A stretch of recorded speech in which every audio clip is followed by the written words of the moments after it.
So, what really happens during covalent bonding? So, when I've been explaining covalent bonding so far,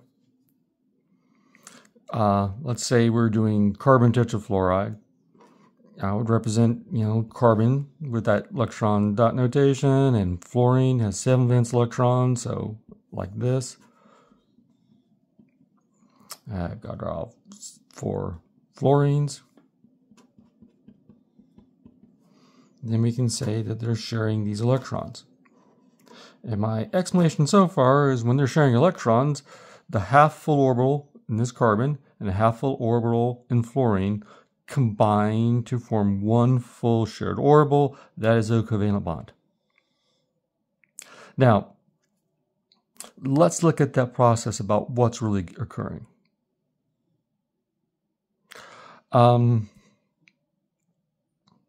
If you're looking at the electron configuration of carbon, that would be like helium 2s2, 2p2.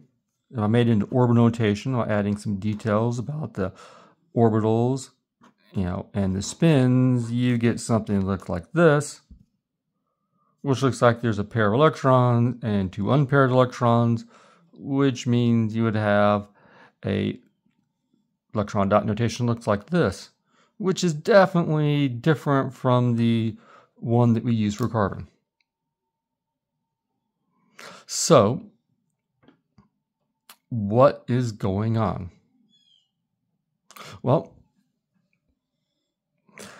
these this pair of electrons would be in the s orbital, so then these unpaired ones and this empty one, those are all going to be p orbitals. And this is the atomic configuration of carbon. So you just had carbon atoms, that's how the electrons are going to be arranged. But when you start to bond, things will change. So I'm going to start forming a bond between fluorine and carbon. So let's kind of represent details. Now, since fluorine has a configuration of helium 2s2, 2p5, it would have an orbital notation that looks like this. So it's going to be making a bond with this lone p orbital, so that's a p. So we're making a bond using a p orbital from carbon and p orbital from fluorine. So you might think that it would probably work like this. So p orbital has a shape that looks like something roughly like that. And I'm not going to draw all the other orbitals right now, but I will add them in later in another drawing. And for fluorine, and if these two orbitals combine, they have to overlap. So when they overlap, you would get something like this.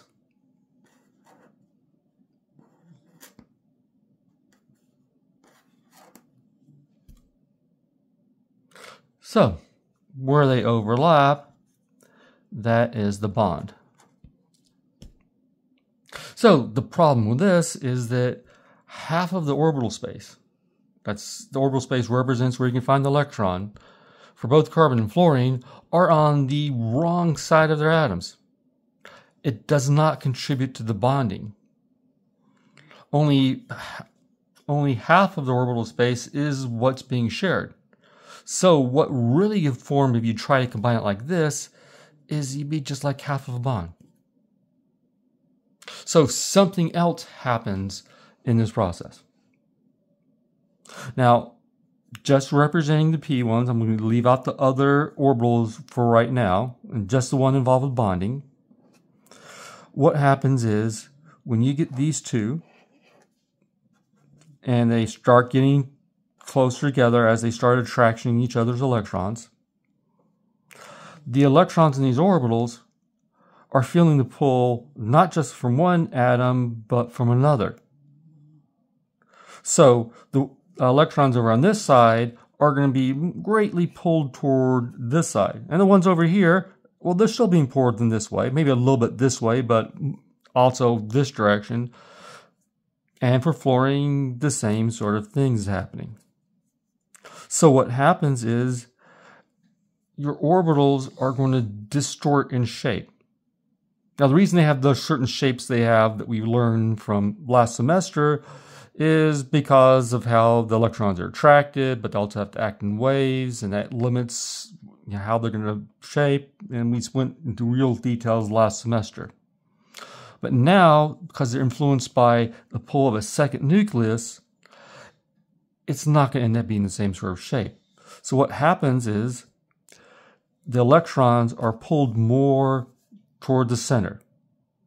So that means for carbon, there's more on this side and there's less on that side because it's being pulled away. And for fluorine, well, the same thing is happening. And when those combine, you get something that looks more like this.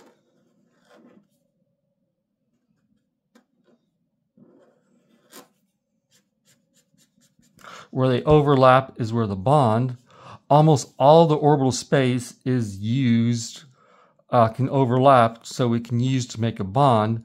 This is a much stronger bonding situation. This is what we would call a full bond.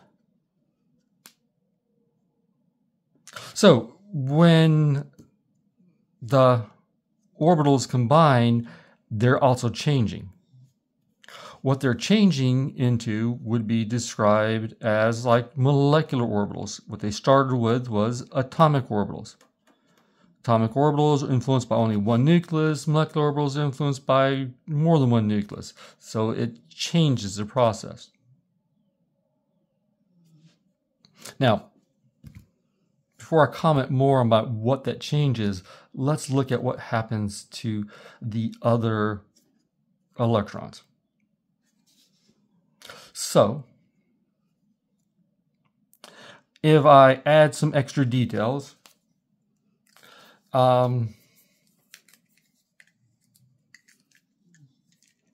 let's first add in details for an s orbital. So, if I added all these for the other orbitals, you would have the s orbital, which is kind of spherical shape. You would have the other p orbitals, which are at 90 degrees away from each other. Now, this is on the x, y, and z axis, so this is supposed to be sticking straight out, and that's going straight in, but I'm trying to represent on a two-dimensional surface. Now, when it starts being distorted, being pulled more toward the center, the negative charge in that orbital is now all on one side. Almost entirely on one side. Before, it was balanced. The whole entire thing had an even distribution of charge. Now there's more balanced charge on one side compared to the other.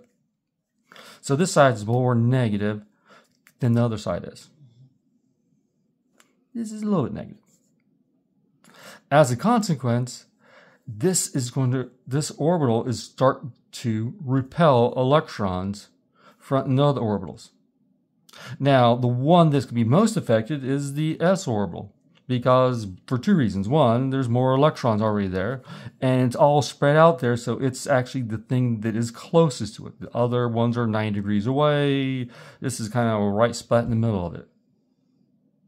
So the electrons in the s orbital are going to be repelled from these electrons. And the way to get repelled from them is they get pushed toward this other side. That's one of the things that can happen. The other, when this starts to occur, the electrons in the other orbitals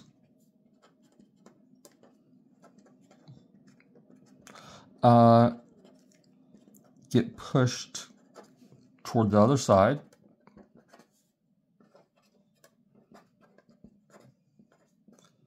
Because of electron repulsion.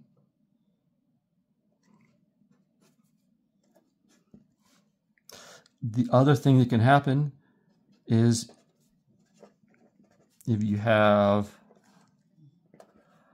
an empty orbital, one of the electrons can be pushed into the empty orbital.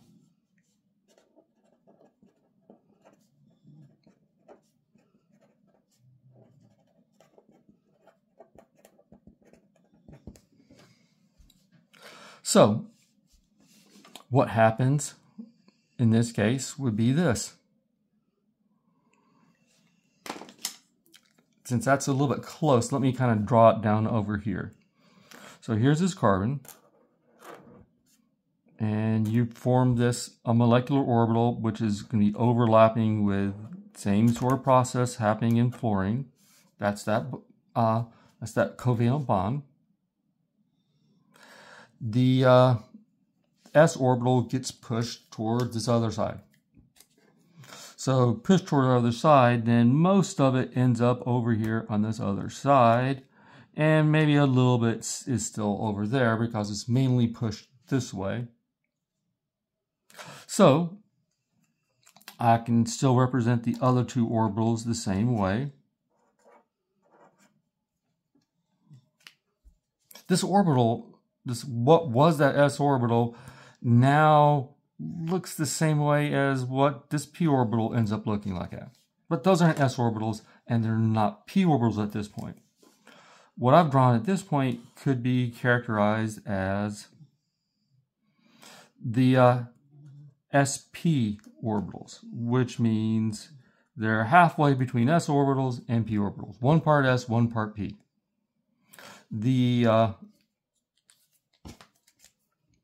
You still have p orbitals as well. This process is called hybridization. Hybrid is basically a blend, so you're blending orbitals. In this case, an s orbital and p orbital. And now they don't have these original characteristics. Their shapes are different. The two orbitals that you're forming are 180 degrees apart from each other. So the sp2 orbitals are 180 degrees apart from each other. And they are 90 degrees apart from the remaining p orbitals.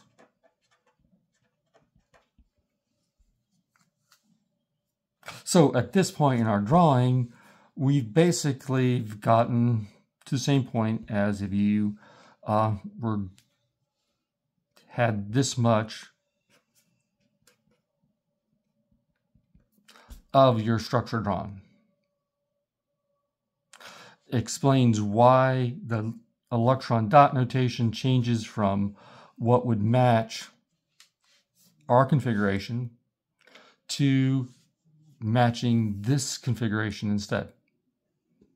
So when carbon goes from that to the electron dot structure we learned to draw, it's being hybridized.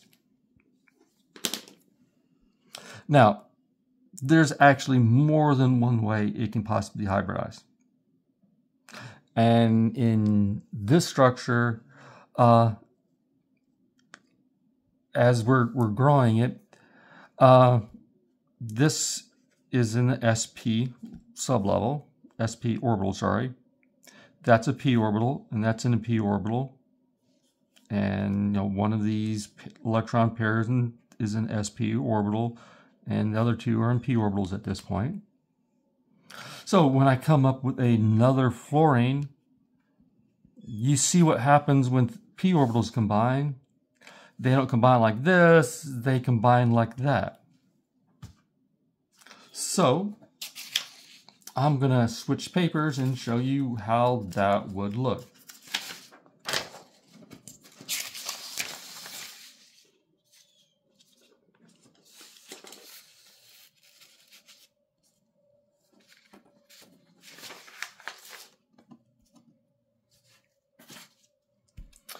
Okay, so we already have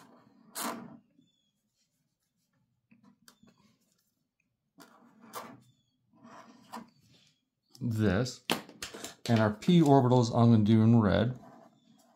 So 90 degrees, sticking straight out and straight in. Same thing is happening over here.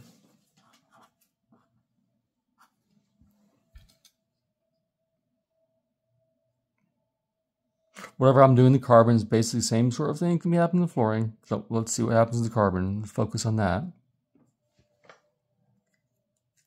So when another fluorine comes in with its p orbital, just like before, instead it's going to, straight up and straight down. Half was on the wrong side of it for good bonding, same as carbon. So what happens before is going to happen, which is this part is electrons being pulled more toward the center. This part is going to shrink. That part is going to get larger. This part's going to shrink. That part's going to get larger. So you can form another bond.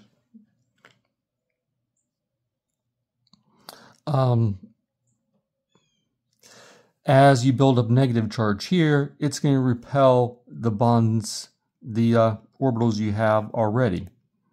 The hybrid orbitals, these sp orbitals that you had, are going to actually be more affected by this kind of pull, so they're being pushed away from this. So you'd end up with those things being pushed away, so you'd have the bond between carbon and fluorine. I don't know where phosphorus came from. You would have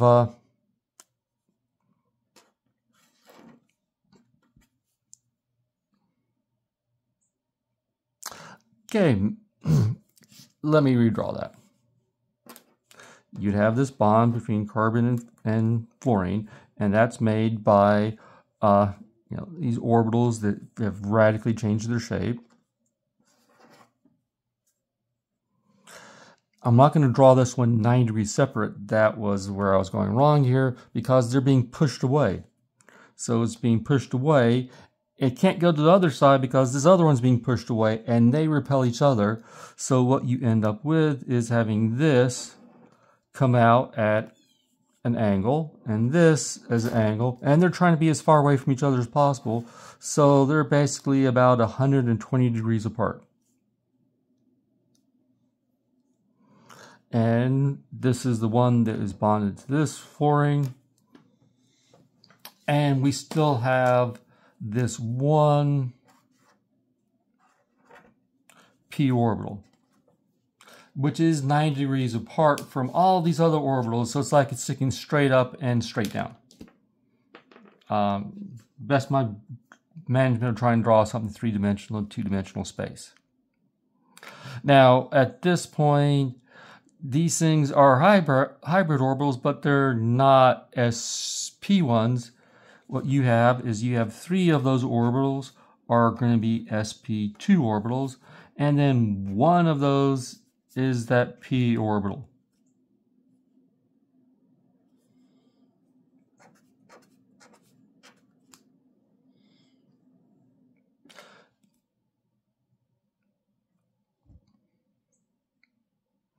So we have 2 more fluorines going to come in before we get carbon tetrafluoride.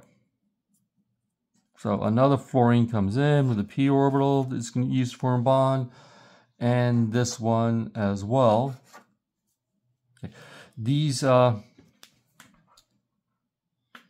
orbitals are going to, the electrons are being pulled more toward the center, which makes this part smaller, this part larger. This is already distorted, is pretty much, so it's not going to change very much. But this one is also going to get larger, and that part's going to get smaller. And so we would ultimately end up with carbon with 4 of those bonds.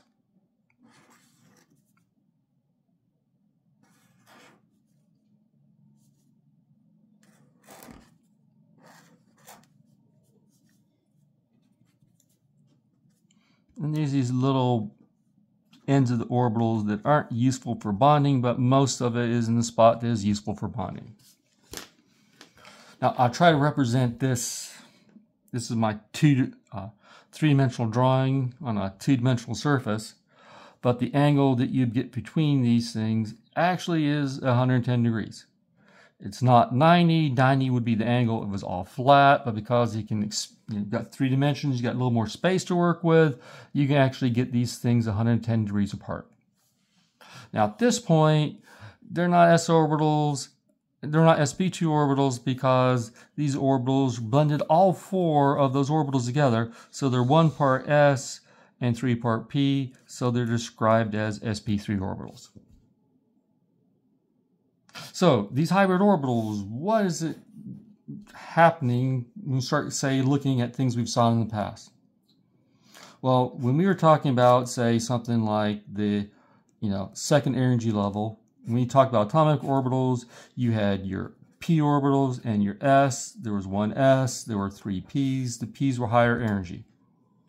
So when these things become hybridized, what happens is their energies are not be the energy of the p's or the s, they're somewhere in between. And something like sp3, it's a lot more p orbital character than s orbital character. It's going to be closer to what you have here. So you end up with something that's a little higher energy than s, a little bit lower energy than p, and that's where it would kind of fit on the energy diagram for something that's like sp3. Now, for something like carbon, you have to use hybridization to explain how it gets that electron dot notation. But for something like nitrogen, well, nitrogen already matches what you see here. Nitrogen's configuration, helium, 2s2, 2p3.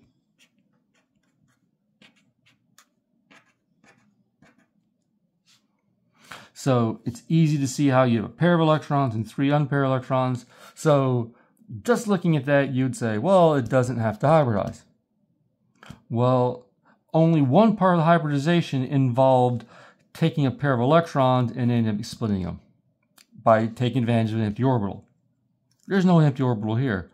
But the second part still happens, which is the shapes of the orbitals distorting. So you don't end up with p orbitals or s orbitals. Instead, you could end up with sp3 orbitals or sp2 orbitals or sp orbitals.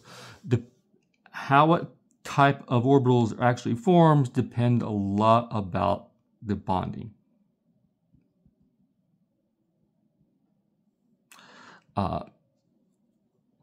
We're going to look at that in a little more detail in the next video.